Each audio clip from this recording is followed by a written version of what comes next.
അമ്മയാവുക എന്നത് ഏതൊരു സ്ത്രീയെയും പൂർണ്ണതയിൽ എത്തിക്കുന്ന ഒന്നാണ്.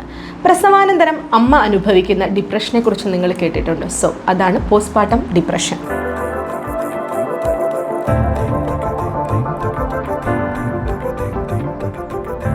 എൻ്റെ പേര് doctor Sajna, chief consultant physician, Sahya Ayurveda. എന്താണ് പോസ്റ്റ്പാർട്ടം ഡിപ്രഷൻ?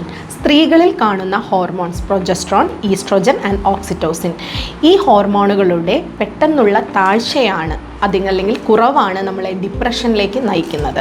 ഇതുകൂടാതെ പ്രസവാനന്തരം അമ്മമാർ അനുഭവിക്കുന്ന നെഗറ്റീവ് കമൻറ്റ്സ്, ഉദാഹരണമായിട്ട് നമ്മൾ പറയുകയാണെന്നുണ്ടെങ്കിൽ കുഞ്ഞുങ്ങൾ എന്താണ് ഇങ്ങനെ കറുത്തിരിക്കുന്നത്, കുഞ്ഞുങ്ങളെ പൊക്കിൾക്കൊടി എന്താണ് ഇങ്ങനെ വീർത്തിരിക്കുന്നത്, കുഞ്ഞുങ്ങൾക്ക് നിങ്ങൾ കറക്റ്റ് ടൈമിന് ഫീഡ് ചെയ്യുന്നില്ലേ, പിന്നെ അതുപോലെ തന്നെ അവരുടെ ബോഡി ഷെയ്മിങ്, അതുപോലെ ഉറക്കക്കുറവ്, ഇതൊക്കെയാണ് നമ്മളെ പോസ്റ്റ്പാർട്ടം ഡിപ്രഷനിലേക്ക് നയിക്കുന്ന മറ്റു കാരണങ്ങൾ. ഡിപ്രഷനെ നമ്മൾ പ്രധാനമായിട്ടും 3 സ്റ്റേജസ് ആയിട്ടാണ് തിരിച്ചിരിക്കുന്നത്: postpartum blues, postpartum depression and postpartum സൈക്കോസിസ്.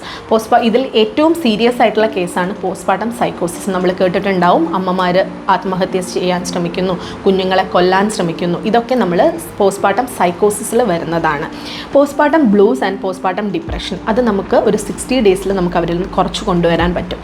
പ്രോപ്പറായിട്ട് ഹസ്ബൻഡിൻ്റെ സപ്പോർട്ട്, ഫാമിലീൻ്റെ സപ്പോർട്ട്, അതുപോലെ പ്രോപ്പറായിട്ടുള്ള ഒരു കൗൺസിലിംഗ് സെക്ഷൻ കൊടുത്തു കഴിഞ്ഞാൽ അവർക്ക് 60 ഡേയ്സിനെ കൊണ്ട് അത് നമുക്കത് മാറ്റിയെടുക്കാൻ സാധിക്കും. പോസ്റ്റ്പാർട്ടം ഡിപ്രഷനെ കുറിച്ചുള്ള കാര്യങ്ങൾ അറിയാൻ വേണ്ടിയിട്ടും അതിൻ്റെ ആയുർവേദിക് ട്രീറ്റ്മെൻറ്റ്സിനെ കുറിച്ച് അറിയാൻ വേണ്ടിയിട്ടും സഹ്യയായിട്ട് ബന്ധപ്പെടുക. നന്ദി, നമസ്കാരം.